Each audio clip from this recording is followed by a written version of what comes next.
Badai cedera menghinggapi timnas Vietnam. Pelatih Philippe Petrosier sedang pusing melihat fenomena ini. Beberapa pemain kunci yang digadang-gadang akan bisa memperkuat timnas Vietnam terpaksa potensi besarnya harus absen. Siapa saja pemain yang cedera dan apa dampaknya bagi timnas Vietnam? Kita simak ulasannya berikut ini. Pertama, pemain back kiri yang ya dikenal lugas ya. Pemain ini lugas, cerdik, cenderung kasar, tanpa kompromi. Pemain yang jadi langganan timnas. Dan pemain ini saya pikir sangat superior jika bermain dengan semangat tinggi, determinasi tinggi, dan sebagainya. Duan Van Hau, pemain yang bagi publik sepak bola Indonesia saya pikir juga bukan sesuatu yang asing lagi ya, karena di saat Indonesia melawan Vietnam hampir dipastikan jika kondisinya bagus pemain ini akan ditampilkan. Dan Duan Van Ho ini cedera panjang, proses pemulihannya agak lambat ya. Terus kemudian sekarang dibawa ke Singapura untuk perawatan lebih intensif, barangkali ada keajaiban ya, akan tetapi prediksi dari dokter timnas Vietnam ya potensinya kecil untuk bisa bermain. Duan Van Ho jika tidak bermain maka ini akan memberikan keuntungan bagi timnas Indonesia. Pemain yang kedua itu adalah kapten ya, kapten kesebelasan Kue Ngoc Hai. Saya harus baca karena ini namanya susah ya. Seorang kapten timnas ya ini pengaruhnya sangat besar, bukan hanya di permainan individunya, akan tetapi juga bagaimana leadershipnya di dalam lapangan itu dibutuhkan oleh timnas Vietnam. Jika pemain ini cedera sampai nanti pertandingan Indonesia melawan Vietnam, saya pikir ya sesuatu yang merugikan dialami oleh timnas Vietnam, dan Philippe Petrosier pasti pusing menghadapi ini. Sekali lagi pusing Petrosier ini ya, karena kapten kesebelasan, leader di dalam lapangan, kontribusinya yang sangat baik ya dalam permainan timnas Vietnam ini harus menepi lapangan dan tidak bisa bermain. Potensinya kecil lah untuk bisa bermain menghadapi Indonesia nanti ya. Pemain ketiga itu Nguyen Tuan Anh. Nguyen Tuan Anh ya, ini juga saya pikir Nguyen ini kan sangat bagus ya. Ini kayaknya pemain serang deh ini. Dan ya pemain inti lagi ini. Jika ini memang benar-benar ya, benar-benar tidak bisa bermain, maka sesuatu hal yang sangat merugikan. Jadi ada 4 pemain yang berpotensi tidak tampil melawan Indonesia. Pemain-pemain ini jelas dulu dibawa saat Piala Asia ya. Ada 2 Nguyen. Nguyen yang satu karena indisipliner dan ya posisinya sekarang tidak menjadi pemain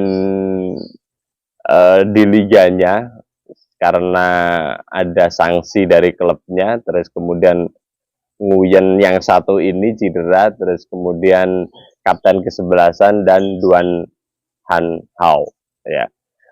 Keempat pemain ini ya kalau kerangka besar tim ya ini sangat berpengaruh terhadap timnas Indonesia, dan ini saya pikir harus dimanfaatkan oleh timnas Indonesia ya. Sintayong ketika melihat kabar ini harus bisa mencari celah nih.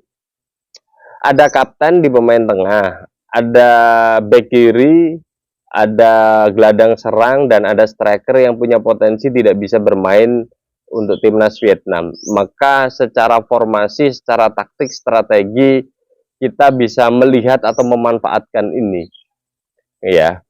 Dan pemain mana nanti timnas yang bisa untuk mengobrak-abrik lini belakang timnas Vietnam dengan ketidakhadiran Duan Van Hao ini. Dan penempatan pemain ini juga, atau aliran bola nanti yang harus bisa di-capture oleh Sintayong, saya pikir ini menjadi perhatian ya. Di lini tengah jelas kekuatan timnas akan berkurang melihat fenomena ini, dan ini juga harus dimanfaatkan betul oleh Sintayong untuk bisa melihat bagaimana lini tengah kita akan bisa lebih berkembang ya, pemain siapa saja yang mau dihadirkan untuk di lini tengah, sehingga peta kekuatan di lini tengah kita akan jauh lebih baik ya. Kemudian bisa jadi menyerang lebih total itu menjadi pilihan ya, karena dengan daya gedor Vietnam yang agak berkurang, otomatis kita punya keleluasaan lebih untuk bisa menyerang, memainkan bola, menggocek sana sini, melihat dari banyak sisi peluang itu. Dan saya pikir salah satu hal yang bisa dimanfaatkan oleh sebuah tim adalah jika tim tersebut bisa memenangkan permainan di lini tengah, maka potensi menangnya jauh lebih besar. Meskipun ya di era sepak bola modern ini kita kenal dengan permainan efektif, tim yang menang belum tentu ball positionnya lebih tinggi. Artinya dia menerapkan permainan efektif, tidak harus 50% lebih penguasaan bola, akan tetapi setiap peluang bisa dimanfaatkan dengan baik dan pertahanan bisa ditutup dengan sempurna sehingga kemenangan itu bisa diraih. Itu sepak bola modern hari ini. Akan tetapi saya akan berpikiran hal yang berbeda. Ketika kita menguasai bola, sebenarnya itu pertahanan terbaik. Ketika kita menguasai bola dan pemain lawan tidak bisa merebut bola atau menguasai bola, maka ya tidak ada potensi untuk kebobolan. Kalau tidak ada potensi untuk kebobolan, ya kita minimal tidak kebobolan. Skor awal kan 0-0 ya, 0-0 itu. Artinya ada potensi seri. Akan tetapi jadi ketika kita bisa memanfaatkan penguasaan bola ini, terus kemudian kita bisa suplai ke area depan, sayap kanan, sayap kiri, lini tengah, bola crossing, cutback, dan sebagainya, ini akan bisa memberikan pengaruh nyata. Dan ya momentumnya ada. Momentum Indonesia berada di top performer dengan tambahan beberapa pemain naturalisasi, Tom Haye, Ragnar, Nathan Cho. Ini bisa membawa energi lebih. Terus kemudian di satu sisi Vietnam tidak dalam tampil kondisi prima, tidak sempurna, gonjang-ganjing sana sini ada di timnas Indonesia dan PSSI-nya Vietnam, maka ini bisa dimanfaatkan betul oleh timnas. Harapan ini sangat besar, Gelora Bung Karno menjadi saksi nyata bagaimana timnas Indonesia nanti mengambil poin sempurna, dan ini menjadikan euforia semakin tinggi. Kebahagiaan fans timnas garis keras juga akan naik, dan kita semua bangga melihat timnas Indonesia berkembang. Kita ikuti perkembangan informasi mengenai sepak bola Indonesia dan timnas Indonesia bersama saya Setia Uban. Thanks for watching.